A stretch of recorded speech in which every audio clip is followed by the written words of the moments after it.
మనం ఏమైతే ప్రార్థిస్తామో దేవుడు అక్కడ అన్ని మన విన్నపాలు అన్ని మన మొరలను ఆలకించే దేవునిగా ఉంటున్నాడు. Is answering God. ఎప్పుడు యా టైంలో ఎలా ఇయ్యాలి అనేది ఈజ్ ద డిసైడర్. అతను డిసైడ్ చేస్తాడు. ఇక్కడ చూసినప్పుడు ఎందుకంటే ఆయన చేసే ఒక కార్యాలు ఎలా ఉంటున్నాయంటే అద్భుతంగా నలుగురు మాట్లాడుకునేలాగా ఉంటున్నాయి. ఎంత అంటే కనులు చూడనివి, చెవులు వినని. ఒక చిన్న ఉదాహరణ చెప్పి నేను ఈ యొక్క ప్రేరణ ముగిస్తానండి.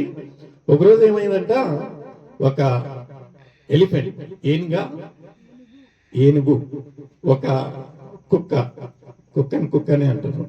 ఓకే, కుక్క మళ్ళీ ఏనుగు రెండు ఒకటేసారి ప్రెగ్నెంట్ అయ్యేసరికి ఇంకా వాళ్ళ చర్చలో వాళ్ళ యోగక్షేమాలు మాట్లాడుకుంటూ వాళ్ళ ఆరోగ్య పరిస్థితి మాట్లాడుకుంటూ, నువ్వు కొంచెం కేర్ తీసుకోవాలి, ప్రెగ్నెంట్ ఉండవు నువ్వు అట్ట ఇట్ట అని ఇద్దరు మాట్లాడుకుంటా ఉంటే ఏమైందంట, ఈ యొక్క కుక్క ఇద్దరు ఒకటే టయానికి ప్రెగ్నెంట్ అయినను ఈ కుక్కది ఏమైందంటే 6 నెలలకు డెలివరీ అయింది.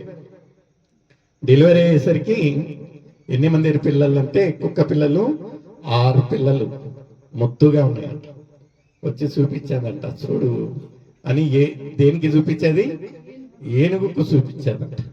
చూపిస్తే అవునా, చాలా చక్కగా ఉన్నాయి, నిజంగా ముద్దుగా ఉన్నాయి అన్నమాట.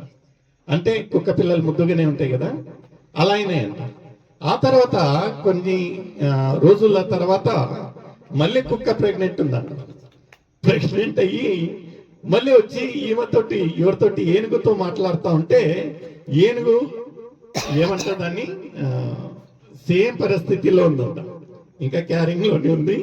అడిగేదంట, ఏంది గుడ్ న్యూస్ ఏం లేదా, చూడు నేను 2వసారి కన్సీవ్ అయినాను ఏందని. అంతే మాట్లాడుతూ ఒక 6 నెలలు గడిచిన తర్వాత ఆ కుక్కకు మళ్ళీ ఒక 6 కుక్క పిల్లలు అయినాయి. ఆ తర్వాత ఇలా ఏమైందంటే ఒక 2 సంవత్సరాల తర్వాత ఇదే జరుగుతా ఉంటే ఈ కుక్కకి ఎందుకు డౌట్ వచ్చిందంట.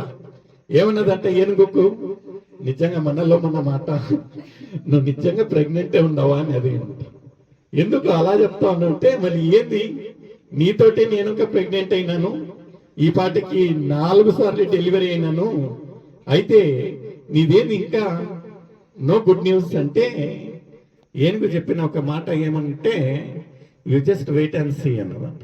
ఏమన్నదంట, you just wait and see. ఇప్పుడు 4 సార్లు ఏమైతే నువ్వు డెలివరీ అయిందో, ఎన్ని మంది వచ్చారు నిన్ను చూడడానికి, ఎన్ని కుక్క పిల్లలు ఇప్పటికీ సజీవంగా ఉంటున్నాయి, ఎన్ని ఒక మంచి స్థితిలో ఉంటున్నాయి, ఏ ఒక ఉన్నతంగా ఉంటున్నాయి, ఏముంటున్నదో నీకు బాహటంగా తెలుసు, నేను చెప్పాల్సిన పని లేదు. అయితే నా ఒక డెలివరీ టైం ఇదే వారంలో ఉంటున్నది, అది ఎలా ఉంటున్నదో నువ్వు చూడన్నదంట. అనేసరికి కరెక్ట్గా కాలము, నిర్ణయించిన కాలం వచ్చింది. వస్తే అన్ని పేపర్లలో, అన్ని ప్యాంప్లెట్స్లలో, బ్యానర్లు, ఇక్కడక్కడ ఒక బ్రేకింగ్ న్యూస్ అయిపోయిందంట. ఏంటంటే ఫలాని ఒక ఏనుగు ప్రెగ్నెంట్ అయింది, the most awaited day has come అని. చూస్తే అందరూ ప్రెస్ మీట్, ప్రెస్ వాళ్ళు, రిపోర్టర్స్ ఎన్నో మంది ఆ ఒక దృశ్యాన్ని చూడడానికి గుంపులుగా వచ్చారంట. గుంపులుగా వచ్చినట్లయితే ఆ టైం వచ్చినప్పుడు ఆ ఒక ఏనుగు డెలివరీ కాగానే ఒక్కసారి ఆ ఒక ఏనుగు పిల్ల డెలివరీ కాగానే కింద పడేసరికి భూమి కదిలిందంట. ఏమైందంట, భూమి కదిలింది. ఒక ఉత్సాహం అందరిలో, ఆ ఒక ఎక్సైట్మెంట్ ఏంటంటే ఎట్ లాస్ట్ ద టైం, నిర్ణయించిన కాలం వచ్చిందని. నిజంగా ప్రియమైన సోదరుడా, ఇక్కడ మనము చూడాల్సిన విషయం ఏముంటున్నదంటే, మన ఒక కోరికలు, మన ఒక విన్నపాలు, మన ఒక ఆలోచనలు ఆ ఒక కుక్క పిల్లలు కుక్కలాగా ఉండకూడదు. మన ఒక ఆలోచనలు, మన ఒక ప్రార్థనలు ఎలా ఉండాలంటే, దేవుడు అనుగ్రహించే ఆ ఒక ప్రార్థన జవాబులు కనులు చూడనివి, చెవులు వినని. నిజంగా ప్రియమైన సోదరుడా, ఎంత గొప్ప విషయము. ఈ యొక్క కెవిన్ గురించి అనుకోకుండా